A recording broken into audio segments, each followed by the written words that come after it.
បាទសួស្តីប្រិយស្រស់ស្អាតម៉ែអង្គរមែនទេហ្នឹងស្រស់ម្លេះទេបងសុំសួរទៅកែវប្រលឹងតើស្រីខឹងនឹងបងដែរឬអ្វី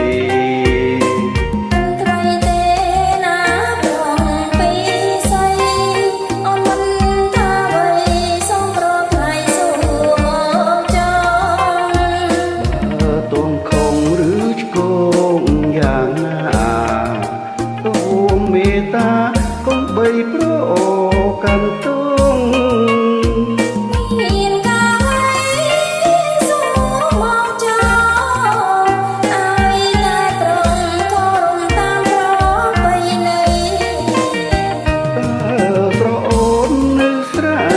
ឬក្រុងរឹកពីនឹងពេញលក្ខណៈនារី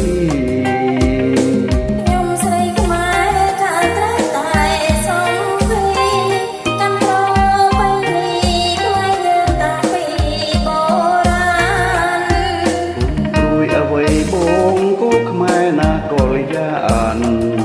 បើបងស្នេហ៍ក៏ស្នេហ៍មិនអើយរំខានមិនដូចនោះយើងពីប្រាណស្នេហ៍យើងបានសុខសាន្តដរាពីហើយអរគុណហើយអូនជាខ្មែរអង្គរពិតញញឹមស្រស់រំប្រសង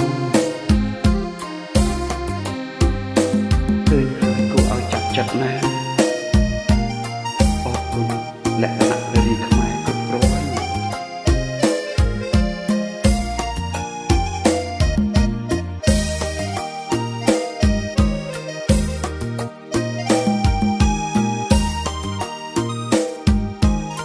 ទឹកជាស័ក្តិសមជាលក្ខណៈនារីខ្មែរមែន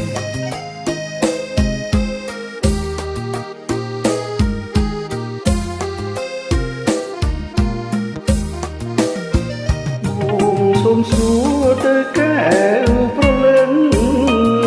តើស្រីខឹងនឹងបងដែរឬអ្វីមិនថ្មីទេណាប្រងពីស្អីអូន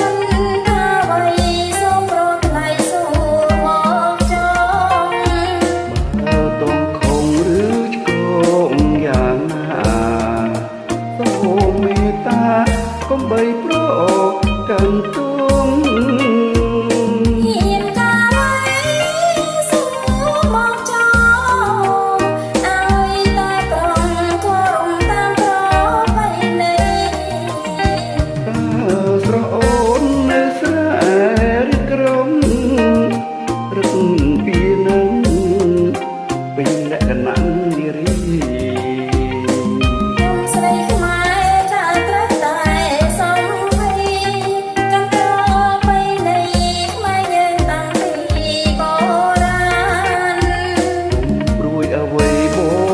ខ្មែរណាកលយាន